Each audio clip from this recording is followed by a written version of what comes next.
day off with a nice bit of coffee.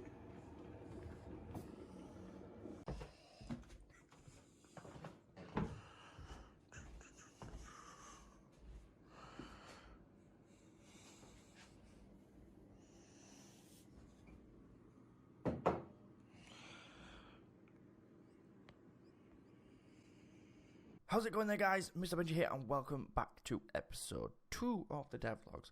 So in this episode, what I'm going to show you is the basic combat system. I'm not going to go into depth to why I've been gone for so long, but a quick briefing would be, I've been doing the combat system for like 4 months. Not this one, I've done like three separate ones. The first one didn't work out the way I wanted it. It was too spectator. Once you clicked on an enemy, it would basically kill the enemy for you, and it was just too spectator. The second one was pretty much the same as the first one, but a bit cleaner. The third one was like the one I've got now, just dirty. There was like 3 scripts per enemy.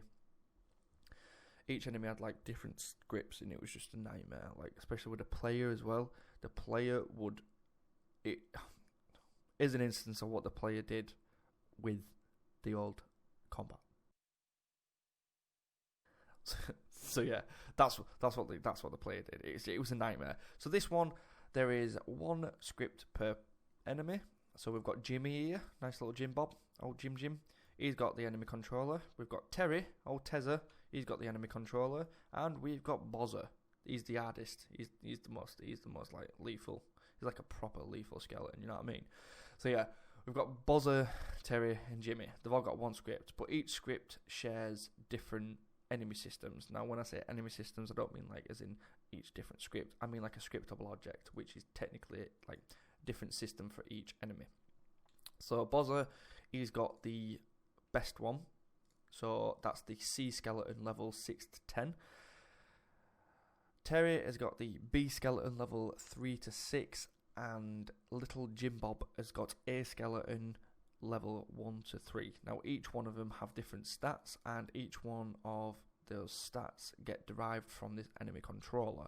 Now, my player also gets these enemy stats, but it doesn't get the full enemy controller script. It just gets the scriptable object from the enemy controller script, so he can change stuff. So, like, obviously, when my player goes up to Bozza and smacks him, he wants to be able to change just Bozza's script, not Terry and not Jimmy's. So what happens there is, if I select an enemy, so if I right click on an enemy, it'll go here and it'll change the selected enemy. At the moment it's 4RML. I don't know why it's 4RML, but when I click on one, if I click on, say, Bozza, click on him, you see how it's changed the selected enemy to, well, it's not got a selected enemy in it, but the selected enemy health is Bozza's skeleton. But if I click on him, you see Bozza's selected, and he's going to walk up to him and start fighting.